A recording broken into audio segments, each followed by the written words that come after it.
ጤና ይስጥልን የተከበራችሁ ተመልካቾቻችን ይህ የአማራ ሚዲያ ኮርፖሬሽን የወቅታዊ ዝግጅት ነው። በቆይታችን በ2018 የተፈጥሮ ሀብት ስራ ተጀምሯል። በቆይታችንም በዘንድሮው አጠቃላይ አጀማመሩ ምን ይመስላል የሚለውን ርዕሰ ጉዳይ ማብራሪያ የሰጡን በግብርና ቢሮ ምክትል ኃላፊ ወይዘሮ መሰሉ ብርሃኑ ማብራሪያ የሰጡን ቆይታ የሚያደርጉ ነው የሚሆነው። ፕሮግራሙን አዘጋጅቼ የማቀርብላችሁ ይካስ ማስረሻ ነኝ። አብራችሁን ቆዩ። እዚህ ስቱዲዮ ለሚነሱ ጥያቄዎች ሐሳብና ማብራሪያ ለመስጠት ፈቃደኛ ስለሆኑ ከልብ እናመሰግናለን። አመሰግናለሁ። እንደሚታወቀው የ2018 የተፈጥሮ ሀብት ልማትና ጥበቃ ስራ ተጀምሯል። ታህሳስ 1 ጀምሮና በዘንድሮ ምን ለመስራት ታቅዷል? እቅዱ አጀማመሩስ ምን ይመስላል ከሚለው ሐሳብ እንጀምርና። እሺ፣ አመሰግናለሁ። በመጀመሪያ ሚኮን ከልብ አመሰግናለሁ። በተለይ ከዚህ ከወቅታዊ ልማታችን ስራ አኳያ ከተፈጥሮ ሀብትና ጥበቃ ስራችን አኳያ በዚህ ላይ ተገናኝተን ይሄንን ውይይት ምን ይመስላል የሚለውን ለማየት እድሉንም ስላገኘ በጣም እናመሰግናለሁኝ። በዚህ አመት በ2018 ልናካሄድ ያሰብነውን የግሪን ሌጋሲ ወይም አረንጓዴ አሻራ ተግባራችንን ለማከናወን ከቅር ጀምረን በመጀመሪያ ከ25 ዓመቱ ስትራቴጂክ እቅድ ጋር አብሮ በሰፊው ትኩረት ተሰጥቶት የታቀደ እቅድ ነው። ይሄንን እቅድ ለማሳካት ደግሞ በተለይ በ5 ዓመቱ ስትራቴጂክ እቅድ ማግደን እንዲሁም የ2018ን እቅድ እንዴት አድርገን ነው ውጤታማ ልናደርግ የሚችለው የሚለው በእቅዳችን አካተን እየሰራን እንገኛለን። ከቅር ዝግጅት ጀምሮ ሰፊ ዝግጅት የተደረገበት ነው። በዚህም በተለይ በዚህ አመት ይሄንን እቅድ ለማሳካት ታች መሪ ላይ ያለውን ህብረተሰባችንን በንቅናቄ ማወያየት መግባባት ያስፈልጋል።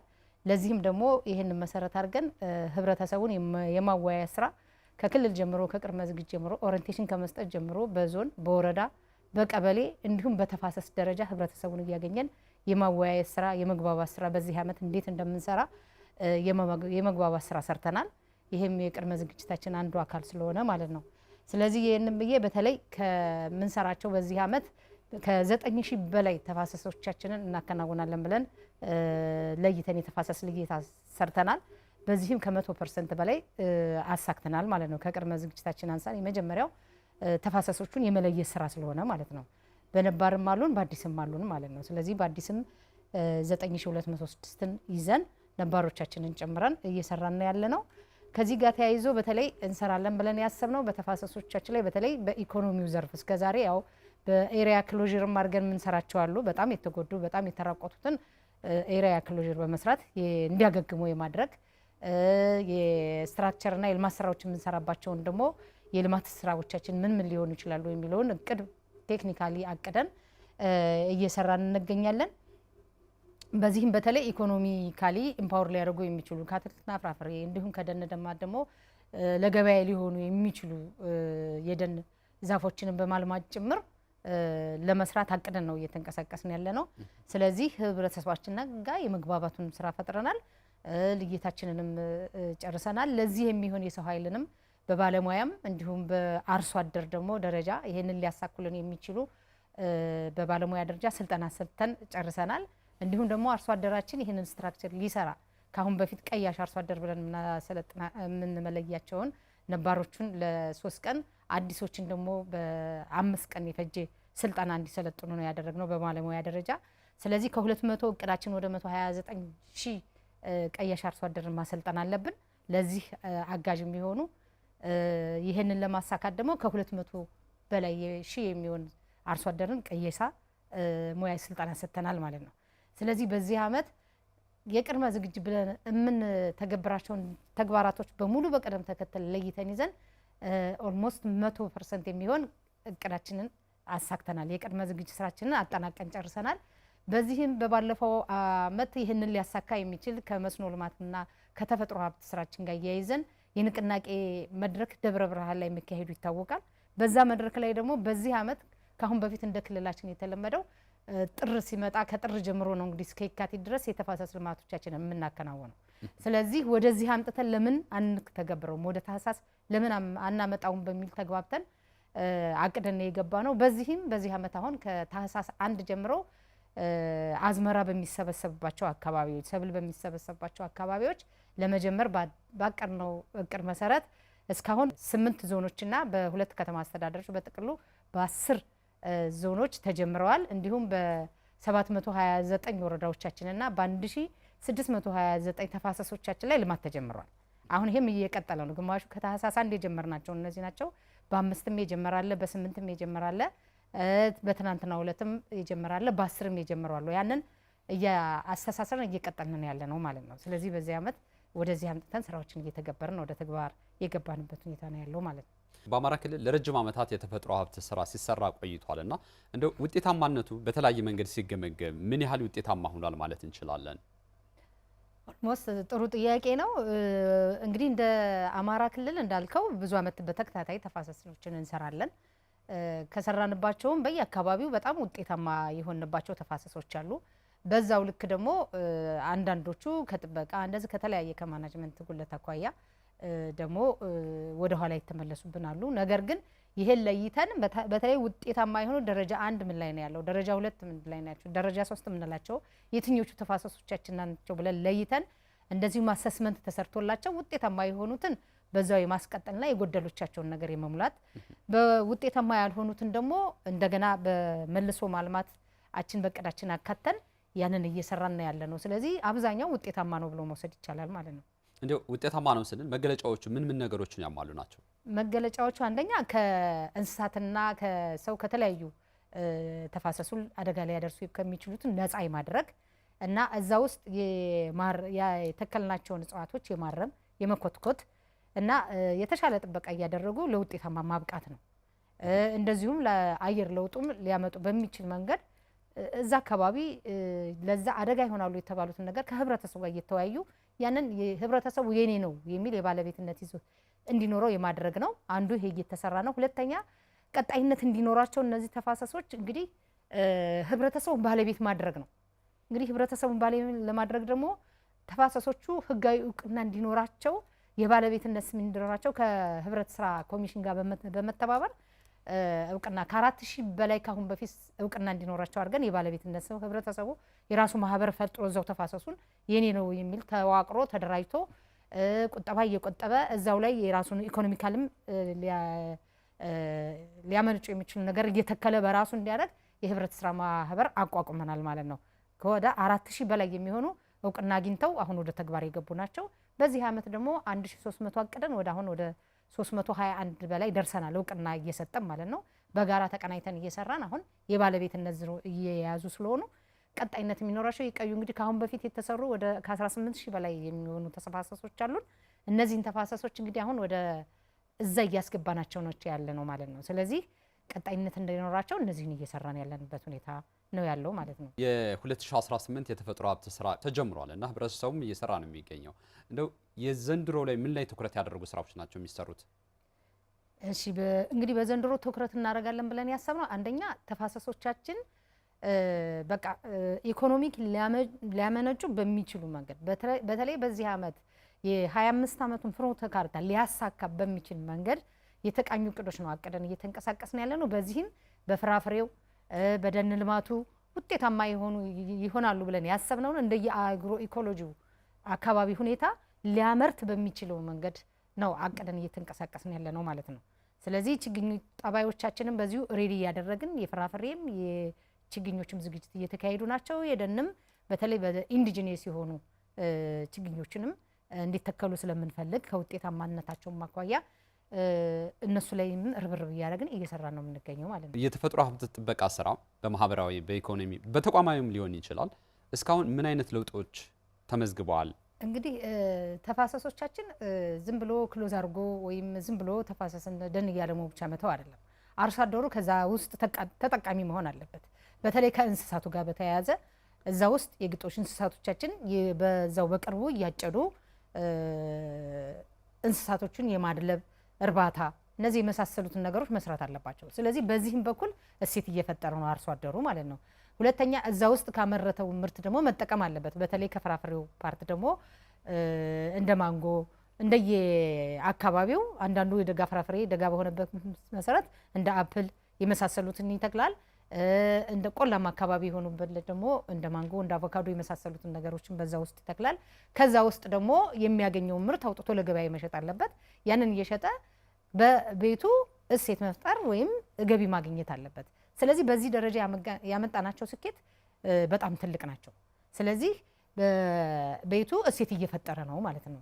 ስለዚህ እሴት የሚፈጥሩ እንዲሆኑ የማድረግ ስራ ስለተሰራ በዛ ደረጃ ውጤቱ በጣም ከፍተኛ ነው። በተለይ ደግሞ ከአየር ለውጡ ጋር በተያያዘ መንገድ አሁን በየአካባቢው የዝናብ መጠን እንዲጨምር ትልቅ አስተዋጽኦ አላቸው ተፋሰሶቻችን።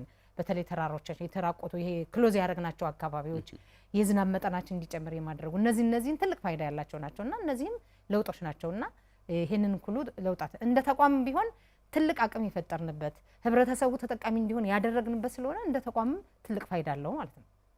እንደው የተፈጥሮ ሀብት ስራ ብዙ ጊዜ ለበርካታ ዓመታት በአማራ ክልል እንደመሰራቱ መጠን እንደው የተባለውን ያህል ጥሩ ነገሮች መኖራቸውን ያህል በተባለው ልክ ደግሞ አልሄደም፣ በሚነገረው ልክ ለውጦች አልመጡም የሚሉ ትችቶች ይነሳሉ። ዘላቂ እንዳይሆን ያደረጉ ችግሮች ምንድን ናቸው? የመጀመሪያው ለዚህ ትልቅ መንስኤ ነው ብለን የምንወስደው አንደኛ የመጀመሪያው ህብረተሰቡ ጋር መግባባት ያስፈልጋል። ህብረተሰቡ የኔ ነው የሚል የባለቤትነት ይዘት እንዲኖረው የግንዛቤ ስራውን በሰፊው መስራት አለብን። ስለዚህ ያንን ባለመስራታችን በመጡባቸው አካባቢዎች ቅድምም እንዳነሳ ነው ተፋሰሶቻችን በልግ ቁጦች በተለያየ የእንክብካቤ ጉድለት ወደ ኋላ ሲመለሱ እናያቸዋለን። ስለዚህ ምንድነው የመጀመሪያው መሰራት አለበት ብዬ የማስበው አርሶ አደሩ ጋር መግባባት ግንዛቤ መፍጠር ያስፈልጋል ማለት ነው። አርሶ አደሩ የባለቤትነት ይዘት ይሁንታ እንዲኖረው ለማድረግ ትልቁን የመግባባት ስራ መስራት አስፈልጋል። ከዚህ የሚጎሉ ናቸው እነዚህ ተፋሰሶቻችን ላልተፈለገ ነገርና ለልቅግጦች እንደዚሁም ቀጣይነት እንዲኖራቸው የማያደርጋቸው ትልቁ ምክንያት ይሄ ነው። ህብረተሰቡ የባለቤትነት ይዞ በገባባቸው አካባቢዎች ግን ይጠብቀዋል፣ ይንከባከበዋል።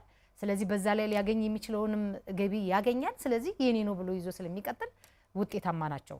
በዛ ልክ ባልሰራንባቸው ደግሞ ቅድም እንዳልነው ወደ ኋላ ሁልጊዜ ይሰራል፣ ነገር ግን ምንም ለውጥ አላመጣም የሚለው ነገር የሚመጣው ከዛ የመነጨ ነው። ዛሬ ተሰርቶ ነገ የሚፈርስ የተፈጥሮ ሀብት ስራ መሆን የለበትም። ህብረተሰቡ ማመን አለበትና እንደው በዚህ በኩል እንደ ቢሮ የተሰሩ ስራዎች እስካሁን ምን ላይ ናቸው? በተለይ ችግሮቹ እንዳይፈጠሩ ዘላቂ የተፈጥሮ ሀብት ስራ እንዲሰራ ቦታዎችን ከመለየት ጀምሮ ምን አይነት ስራዎች ነው እስካሁን ሲሰሩ የነበሩት? ያለው ተሞክሮ ምንድን ነው? አሁን ያለን ተሞክሮ ትልቁ ተሞክሮ ብለን የምንወስደው አንደኛ ከክልል ጀምሮ ያለው ባለሙያ በሚመረጡ ተፋሰሶች ውስጥ ሁሉ አንደኛ በጂአይኤስ በተደገፈ በዚህ ዓመት እንደውም ተፋሰሶቻችን ዲጂታላይዝ ለማድረግና አሁን ያለውን እዚህ ሆነ ክልል ላይ ሆነ የትኛው ተፋሰስ በምን ላይ የለማ ነው ያለማ አይደለም የሚለውን ዲጂታላይዝ ለማድረግ ሸፍ ፋይል እየተሰራ ነው። እስከታች ድረስ የእያንዳንዱ ተፋሰስ ስያሜ እየተሰጠው በዛ ውስጥ በጂአይኤስ በተደገፈ ካርታና እንትን እየተሰራላቸው በዛ ደረጃ የሚያስፈልጋቸው ስትራክቸሮች ምንድናቸው ብለው ተሰርተው የልማት ስራውን ውጤታማ በሚያደርግ መንገድ ከክልል ጀምሮ ያለ ባለሙያ እስከ ቀበሌ ያለው ባለሙያ በዚህ ላይ ታች ዶዶ ስልጠና ሰጥተናል። በዛ በስልጠና መሰረት አሁን በኮምፒውተራይዝ ለማድረግ እየተሰሩ ያሉ ስራዎች አሉ። ስለዚህ እነዚህ በቀጣይ ውጤታማ ያለው ተግባር እንዲሆኑ የሚያግዙን ተግባሮች ናቸው ማለት ነው። ስለዚህ ለእነዚህን ቀጣይነት እንዲኖራቸው ለማድረግ አንደኛ ህብረተሰቡ የባለቤትነት እንትን እንዲኖረው ታች ቅድም ምን ብዬ አንስቻለሁ እውቅና እንዲሰጡና በማህበር እንዲደራጁ የማድረግ ስራ ሰርተናል። ይሄ ይቀጥላል። ስለዚህ ወደፊት እነዚህ ተፋሰሶቻችን በውጤታማነት እንዲሆኑ ትልቅ አስተዋጽኦ አለው ማለት ነው። ስለዚህ ይሄን በቅንጅት ከህብረት ስራም ጋር ከሚመለከታቸው አጋር አካላቶች ጋር በቅንጅት እንሰራለን ማለት ነው። የሚሰሩ አካባቢ ምህዳሮችን የመለየትም ችግሮች አሉ። በተለይ ለእርሻ ቦታ የሚያገለግሉ ቦታዎች አይሰሩ ማለት አይደለም። ሜዳማ አካባቢ የሆኑ ቦታዎችንም ሳይቀር መቆፈርና ባልተገባ ሁኔታ የተፈጥሮ ሀብት ጥበቃ ስራ የመስራት ሁኔታም የመለየት ችግሮችም እንዳሉ ይነገራል። በምን አይነት መንገድ ነው ቦታዎች የሚሰሩ ቦታዎች የሚመረጡት የሚለዩት? ጥሩ። ይሄንን እንግዲህ የሚመረጡት አንደኛ በቀበሌ ደረጃ ያለው የኛ ባለሙያዎች አሉ። ስለዚህ ህብረተሰቡ ያ የተለየው እዚህ ቦታ እንሰራለን ተብሎ ያ ተፋሰስ በሚለይበት ሰዓት እዛ ውስጥ ያለው ተጠቃሚ ማህበረሰብ ጋር የጋራ ውይይት መደረግ አለበት።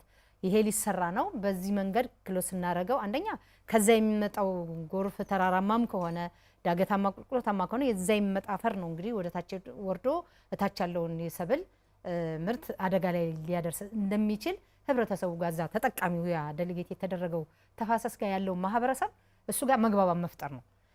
ቅድም እንዳልኩ ቀጣይነትም የሚያጡት አንደኛ የመግባባት ልካችን በትክክል ባልሆነ ጊዜ ቅድም ያልናቸው ችግሮች ይገጥሙታል።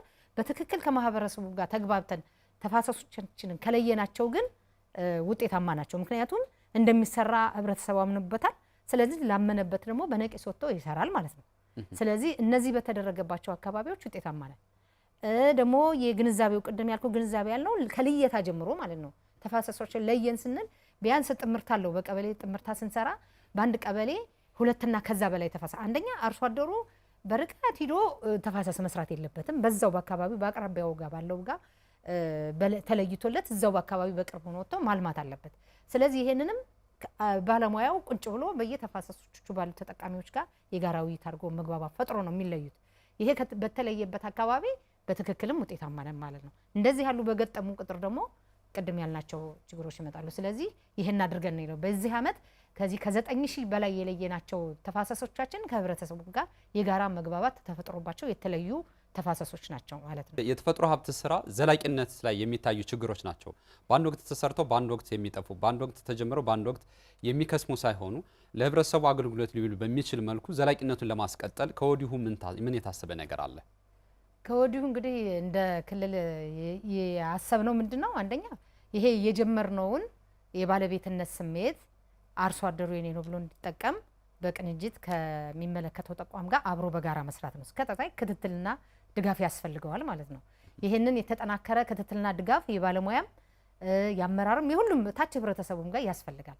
ስለዚህ ይሄን ተከታታይነት ያለው ጥብቅ ክትትልና ድጋፍ በማድረግ ተፋሰሶቻችንን ለምንፈልገው ግብ በተለይ ለአቀርናቸው ለ25 ዓመት ፍኖተ ካርታ ሊመግብ በሚችል እርሻችን የምርትና ምርታማነትን ከማሳደግ አኳያ ትልቅ ፋይዳ እንዲኖራቸው አድርገን የመስራት እቅድ ነው ማለት ነው። እየተንቀሳቀስን ያለው ይሄንን እንቀጥልበታለን ማለት ነው። የተፈጥሮ ሀብት ልማት ጥበቃ ስራ ሲሰራ እስካሁን ያለው የግንዛቤ ፈጠራ ስራ እንደ ክልል ቢሮ ምን የተሰራ ነገር አለ? እንግዲህ አጫጭር መድረኮች አሉ፣ የገበሬ ማሰልጠኛዎቻችን አሉ። በዛ ላይ እዛ የማህበረሰቡን ክፍል ተከታታይነት ያለው የግንዛቤ ስራ ባለሙያዎቻችን መስራት አለባቸው ብለን ነው የምናስበው። ከታይ ጀምሮ ይሄ ስንል ለታችኛው ኃይል ብቻ ምን ተወው አይደለም፣ ለባለሙያዎቻችን የኛም ባለሙያዎች ታች ድረስ እየወረዱ ድጋፍ አሁን በጣም በዚህ ከጸጥታውን ጋር ቢያያዝም እንኳን ታች ነው እየገቡ ይሄንን እያረጋገጡ አብሮ በጋራ አጫጭር መድረኮችን ሁሉ እየፈጠሩ ውይይት እያደረጉ ግንዛቤያቸውን የማሳደግ ስራ እየተሰራ ነው ማለት ነው። ስለዚህ ይሄ አሁንም በ2018 ለምንሰራቸው ተፋሰሶች ትልቅ ፋይዳ አለው ብለን ነው የምናስበው። ስለዚህ ስራው ይቀጥላል ማለት ነው። ጥብቅ ክትትልና ድጋፍ ያስፈልጋል ማለት ነው። ያው እንደሚታወቀው 2018 ዓመተ ምህረት የተፈጥሮ ሀብት ልማት ጥበቃ ስራ ከ9000 በላይ ተፋሰሶች በልማት ስራ ይሰራሉ ተብሎ ነው የሚጠበቀውና እንደው የህብረተሰቡ ተሳትፎ ምን መሆን መቻል አለበት? ምን ያህል ህብረተሰብስ እንደ ክልል ይሳተፋል ተብሎ ነው የሚጠበቀው? እንግዲህ አንደኛ የመጀመሪያው ስናቀድ ከቅዱ ከ4 ሚሊዮን በላይ ህዝብ ይሳተፋል ብለን አቅደን እየተንቀሳቀስን ያለ ነው። እቅዳችንንም ኦልሞስት ከ100% በላይ ያሳክተናል ማለት እንችላለን። ከቅድመ ዝግጅታችን አንደኛው የሰው ኃይል ልየታችን ነው። የሰው ኃይል ልየታችን ስንለይ በተለይ በአጠቃላይ 4.6 ሚሊዮን ህዝብ እናንቀሳቀሳለን ስንል ቅድም እንደነርኩ የተለያዩ መድረኮች ፈጥረናል። ከህብረተሰቡ ጋር የንቅናቄ መድረኮችን አካሂደናል። በዛ ላይ ሆነን ደግሞ ህብረተሰቡ በተግባባው ልክ የሰው ኃይል መለየት አለብን። በዚህ ደግሞ ከ4.5 ሚሊዮን የሰው ኃይል ለይተናል። የተደራጀው ኃይል አሁን በልማት ስራዎቻችን ላይ ይሳተፋሉ ብለን የምናስባቸው ማለት ነው። ይህንን ህዝብ አችፋና ኦልሞስት 99.7% ልየታችንን አጠናቀናል። በዚህም ቅድም እንዳልኩ ታህሳስ 1 ይህንን አችፍ ያደረጉ ዞኖችም ጭምር ታህሳስ ላይ በተግባባ ነው ልክ የጀመሩ ዞኖች አሉን ማለት ነው። ስለዚህ አሁንም የሰው ነው አወጣቱን ስናየው አሁን የጀመረው ታህሳስ ላይ አንድ ከጀመረው ወስደን እንደ ትምህርት ወስደን ለቀጣዩ አሁን ደግሞ አብዛኛውን በ15 እስከ 20 ባለው በዚህ ታህሳስ ውስጥ ለሚያካሂዱት ዞኖቻችን ልምድም እያለዋወጥን ጭምር ነው እና ህብረተሰቡ በዚህ ችግር ውስጥ እንኳን ሆኖ አሁን በነቂስ ወጥቶ ልማቱን እየሰራ ያለበት ሁኔታ ነው ያለው። ስለዚህ ይሄንን ህዝብ ሞቢላይዝ ማድረግ ችለናል ማለት ነው። መግባባት ፈጥረናል ማለት ነው። ስለዚህ ይሄንን ህዝብ ሙሉ በሙሉ አስወጥተን አሁን በፈለግነው ልክ ሞቢላይዝ ካደረግነው በጣም የተሳካና ውጤታማ የሆነ የተፋሰስ ልማታችንን ስራ እንሰራለን ማለት ነው። የሚተከሉ ችግኞች፣ የሚተከሉ እጽዋቶች ምን ላይ ትኩረት ያደረጉ ናቸው? በተለይ አካባቢ ስነ ምህዳራቸውን በጠበቀ መልኩ ሳይንሳዊ ዘዴውን በተከተለ መልኩ እንዲተከሉና ዘላቂነታቸው እንዲረጋገጥ ለማድረግ እስካሁን ያለው ተሞክሮ ምንድነው? ወደፊትስ ምንድነው ሊሰራ የታሰበው? ካሁን በፊት የነበረው አሰራራችን አንደኛ ፕላን በደንብ አይዘጋጅላቸውም ነበረ። አሁን ለእያንዳንዱ ተፋሰስ ፕላን ተዘጋጅቶላቸዋል። እቅድ አላቸው። ለእያንዳንዱ ተፋሰስ ምን እንደሚሰራ እንደየ አካባቢ ነባራዊ ሁኔታው በቆላማ አካባቢ ምን ሊሆን ይችላሉ፣ በደጋማ አካባቢ ምን ሊሆን ይችላሉ፣ በተፋሰሶች ቢለሙ ኢኮኖሚካሊ ፋይዳ ያላቸው ዝርያዎች ምን ናቸው ብለን እሱን ለይተን እቅድ ተዘጋጅቶለታል። በዛ እቅድ መሰረት ደግሞ እያንዳንዱ ወረዳ ለዛን ሊያሳካ የሚችል በጀት እንዲበጀት በማድረግ በየችግኝ ጣቢያዎቻችን ቅድመ በተለይ ደጋው አካባቢ አሁን ቀድመ ካላፈላኸው ለሰኔ ላይ ጥራቱን የጠበቀ ችግኝ ማግኘት አለብን። ስለዚህ ጥራቱን የጠበቀ ችግኝ ለማግኘት እያንዳንዱ ወረዳ ከሚመለከተው ከአስተዳደሩ ጋር በመነጋገር በጀት እንዲበጀት ተደርጓል። በዛ በጀት መሰረት በደጋው አካባቢ እንደ እቅዳቸው አይነት ማለት ነው የደጋ ፍራፍሬ አለ። ለእነዚህ ኢንዲጂነስ የሆኑ የደን ዝርያዎች አሉ። እነሱን አስመልክቶ የማፍላቱም ስራ ተጀምሯል። ወደ ልማት የዘር ስራ እየተከናወነ ነው ያለው። ስለዚህ ፕላን ስላላቸው በፕላናቸው ነው የሚመሩት ማለት ነው። ስለዚህ በቆላው አካባቢ የቆላ ፍራፍሬ የዛፍ ችግኞች በተለይ ለና ከእንስሳቱንም ሊመግቡ በሚችሉ መንገድ የትሪሉሰንት የመኖ የእጽዋት ዝርያዎች አሉ። የመኖ ዛፎችም በዛ ውስጥ ይዘራሉ፣ ይተከላሉ ማለት ነው። በተለይ እርከኑን ተቀጥሎ እንስሳቱን ሊመግብ በሚችል መንገድ ነው እቅዳቸውን ታቅዶ እየተሰራ ያለው ማለት ነው። እስካሁን በተፈጥሮ ሀብት ስራ በተሰሩ ስራዎች በተለይ ውጤታማ የሆኑ አካባቢዎች እና ውጤታማ የሆኑበትን አካባቢ ምንድን ነው ማለት እንችላለን? እንግዲህ ውጤታማ በሆኑበት አካባቢ አሁን አርሶ አደሩ እየተቀየረ ያለበት ሁኔታና ለተፋሰሱ የኔ ነው ይሄ ተፋሰስ የኔ ነው ብሎ እየጠበቀው ያለበት ሁኔታ ነው ያለው። ስለዚህ እዛ ውስጥ ብዙ ነገር ነው የሚያገኝ። አንደኛ እንስሳቶቹን ከዛ እያጨደ ይመግባል በቅርብ ሆኖ እንዲሁ ልቅ ግጦሽ የሚባል ነገር ቀርቷል በእነዚህ ውጤታማ በሆኑበት አካባቢ ማለት ነው።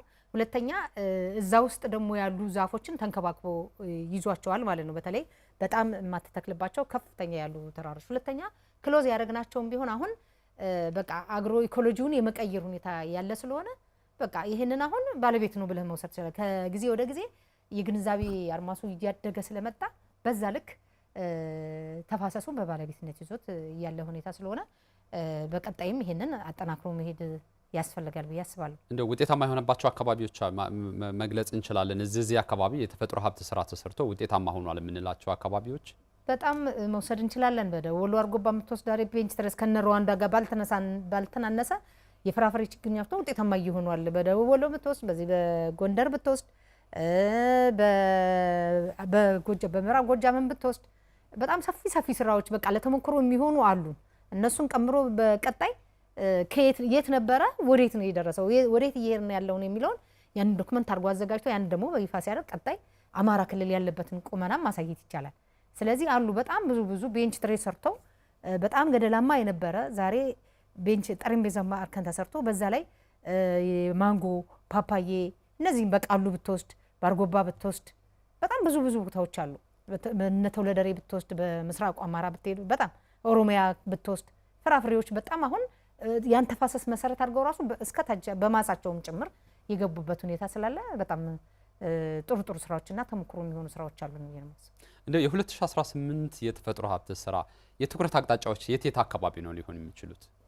እንግዲህ የትኩረት አቅጣጫችን ብለን ለየናቸው በተለይ በእነዚህ ዝናብ አጠር በሆኑ አካባቢዎችና በተለይ በጣም ተጋጋጡ አካባቢዎች ካሁን በፊት ደግሞ ጀምረናቸው ሳይጠናቀቁ የቀሩ ነባራሉን እነሱን የማስቀጠልና እዛ ላይ ተጨማሪ የምንሰራቸውን የመስራት እና ደግሞ ምንም ባልሰራንባቸው አካባቢ ደግሞ አሁንም በዛ ባቀዱት መሰረት ወደዛ ትኩረት አድርገን የምንሰራባቸው ብለን ለይተን ነው እየተንቀሳቀስን ያለ ነው ማለት ነው። የትኛው የህብረተሰብ ክፍል ነው ብዙ ጊዜ በዚህ በተፈጥሮ ሀብት ስራ መሳተፍ ያለበት? እንግዲህ በተለይ ወጣቱ ጋር ያለው ወጣቶች አሁን ተፋሰሶቹም የስራ እድል መፍጠሪያ ናቸው ብለንም አብረን እየሰራን ስለሆነ ወጣቶች በተለይ ወጣቶች የኔ ነው የሚል ስሜት ይዘው ልክ በለየ ነው አሁን ወጣቱን ወደ ከለየናቸው ውስጥ ከዛ ከ4.5 ሚሊዮን ውስጥ 15% ወጣቶች ናቸው። ወጣት ሴቶችና ወንድ ወጣቶች ማለት ነው። እነዚህም ያልተለዩም ሊኖሩ ይችላሉ። የተለዩትም በቃ ይሄ ተፋሰስ ቢሰራ ለኔም ነገ ከነገ ወዳ በዚህ ተፋሰስ ውስጥ ጥቅም አገኝበታለሁ ብሎ የባለቤትነት ይዞ እንዲሰራ እንፈልጋለን።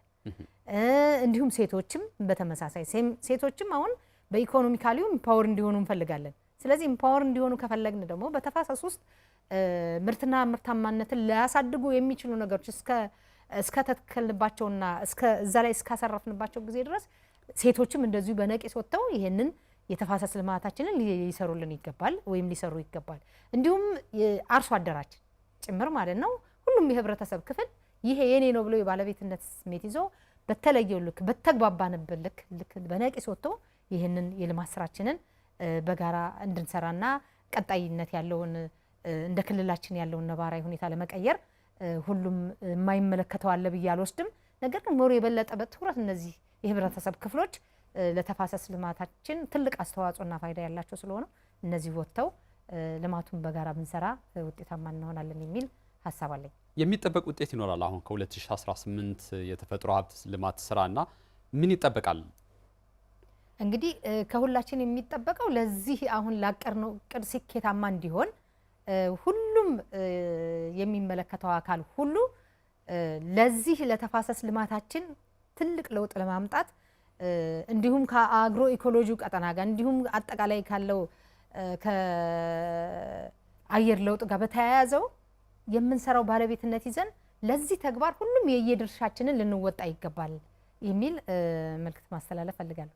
ይሄን ለማድረግ አንደኛ ይሄንን የምንመራ ክልልን መራ መራራ ካሉ የሞቢላይዜሽኑና አጠቃላይ የሆነውን ህዝብ በነቂስ ህዝቡን የማውጣት ስራ በባለቤትነት ሊሰራ ይገባል። ሁለተኛ ህብረተሰባችን ደግሞ በተግባባነው ልክ ወጥቶ ይህን ልማት ሊያከናውን ይገባል። ስለዚህ ሁሉም ባለድርሻ አካላት እናሳካለን ብለን ያሰብነው ቅድ ለማሳካት ሁሉም የድርሻቸውን ይወጣ ይላሉ። ያመሰግናለሁ። የግብርና ባለሙያዎች አሉ፣ የሚመለከታቸው አመራሮች አሉ፣ የህብረተሰብ ክፍል አርሶ አደሮችም ሊኖሩ ይችላሉና እንደው ከማን ምን ይጠበቃል? ከግብርና ባለሙያችን እስከታች እንግዲህ መዋቅር አለን። እንግዲህ ቀበሌ ላይ ከላይ ከክልል ጀምሮ ያለው ባለሙያ ይሄ ውጤታማ እንዲሆን አንደኛ ቴክኒካሊ ጥራት ያለው ስራ እንዲሰራ ሙያዊ የሆነውን ድጋፍ ማድረግ አለበት። ህብረተሰቡን እያየን የግንዛቤ አድማሱን ማስፋት አለብን። የሚቋረጥ ስራ ስላልሆነ ቀጣይነት ያለው ስለሆነ ባለሙያውም ከላይ እስከታች ያለው ባለሙያ ለዚህ ተግባር ውጤታማ እንዲሆን ስልጠና የሚያስፈልገውን ስልጠና በመስጠት ቴክኒካሊ የሆነ ጥራት ያለው ስትራክቸሮች እንዲሰሩ በአግባቡ ውጤታማ እንዲሆን ደግሞ ባለሙያውም የራሱን ድርሻ መወጣት አለበት። ህብረተሰቡም የራሱን ድርሻ ተወጥቶ እነዚህ ሁለቱ በአንድ ላይ መርጅ አድርገው ለዚህ ውጤታማ አስፈላጊ ስለሆነ ሁሉም ባለሙያውም የሙያዊ የሆነውን ድርሻውን መወጣት አለበት። ህብረተሰባችንም ደግሞ የራሱን ድርሻ መወጣት አለበት ብዬ አስባለሁ። አመሰግናለሁ። ወይዘሮ መሰሉ ብርሃኑ የአማራ ክልል የግብርና ቢሮ ምክትል ኃላፊ ስቱዲዮ ድረስ ተገኝተው ለሰጡን ሰፊ ማብራሪያ በተመልካቾች ስም ከልብ እናመሰግናለን። እኔም አመሰግናለሁ። የተከበራችሁ ተመልካቾቻችን የአማራ ክልል ተፈጥሮ ሀብት ስራ በምን ሁኔታ ላይ እየተሰራ ነው የሚለውን ሀሳብና ማብራሪያ ስለሰጡን ወይዘሮ መሰሉን እናመሰግናለን። የነበረን ቆይታ በዚህ እናጠናቅቃለን። ፕሮግራሙን አዘጋጅቼ ያቀረብኩላችሁ ይካስ ማስረጃ ነበርኩ። መልካም ሳምንት።